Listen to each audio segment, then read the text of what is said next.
Hey, what's going on? Welcome to the Be the If podcast. I am your host, Jared Walker, and thank you for being here.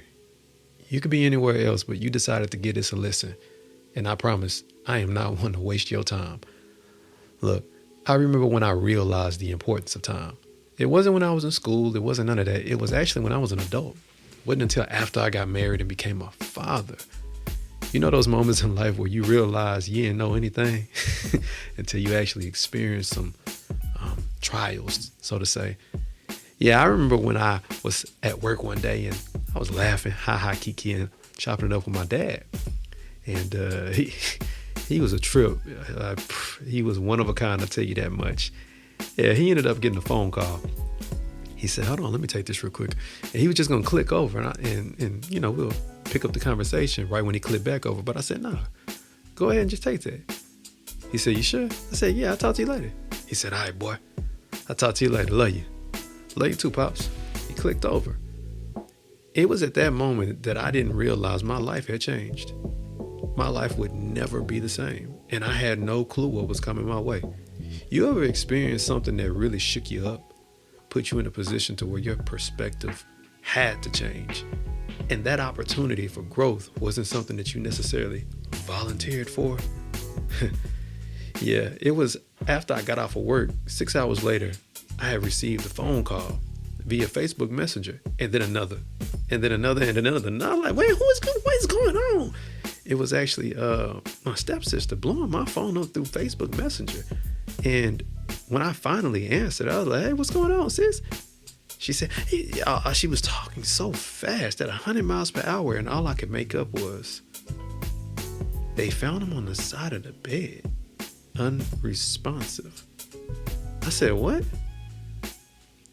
It was in that moment I realized my father might be dead. And that was a hard pill to swallow.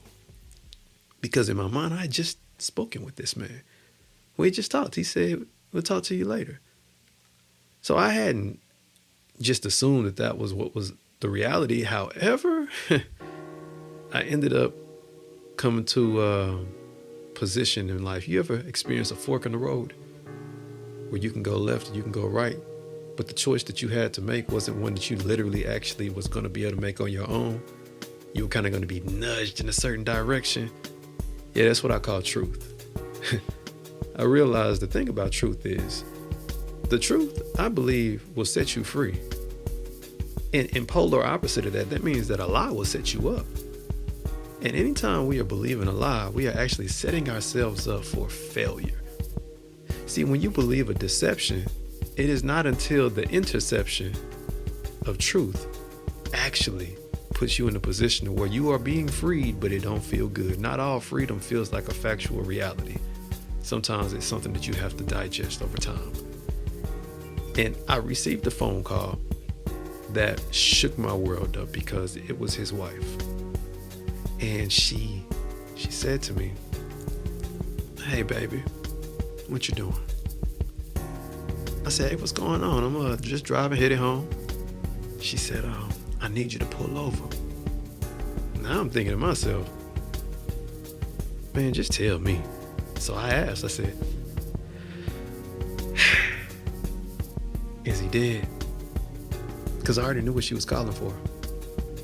And in my mind, I had already accepted, hey, if it's his time, it's his time. You know, it is what it is. Ain't nothing I could do about it. It hurts, it sucks, it doesn't feel good, but, just tell me.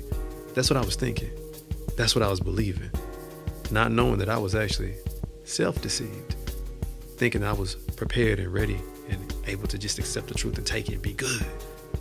See, the thing about the truth is when it hits your ears and it's real, it's something you cannot unhear.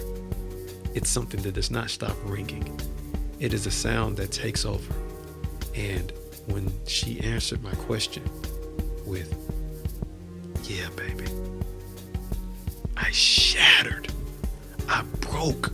I should have listened to her when she told me to pull over. By the grace of God, I made it home safely. But I barely stumbled out of the car, up the stairs, into our apartment at the time with my wife, and I couldn't control myself. I was out of it. You ever experienced something in life that put you on your tail? To to where you realize when you get back up, you don't know who you're going to be. Well, that's what it was like for me. See, it was because of that I understood the importance of being intentional with your time when it comes to those you care about most. You can't control other people's decisions, but you can control your own. And I remember looking at my wife and then looking at my daughter and seeing the value of life right before my eyes. See, it was because of my relationship with my father that I came to understand the importance of being what I call the if. You know, to be the if is to be the required condition that's needed to be fulfilled in order for a specific purpose to find itself in fruition. Things have to be completed before you can actually get the fruit of it. I heard Myron Golden say, disruption follows intention. And he got that from Genesis 1. And I said, shoot, well, if disruption follows intention, then fruition follows completion.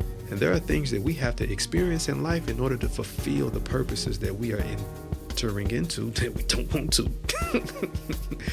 But the fruit that you actually bear after going through hardships, after going through trials and tribulations and experiences in life that you just rather I wish I could have skipped this.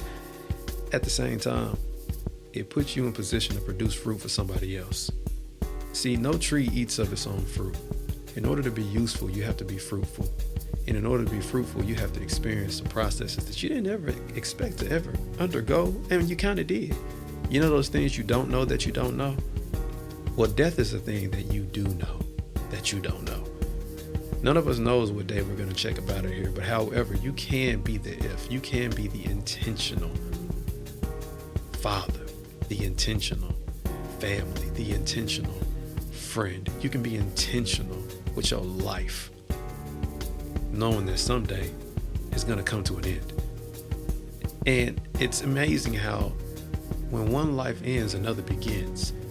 See, the person that I have become after my father passed put me into a position to be a better father, to be a better husband, because you take things a little more differently and serious whenever something as pivotal as death has entered into your life. And it's crazy because 3 days after he passed away, I just wanted to hear his voice again. And I found that I had 2 voicemails. And those 2 voicemails were literally the only things that he left behind. He didn't have a bunch of anything, just a bunch of stories about his life. A lot of them can't be disclosed, but that's all I had.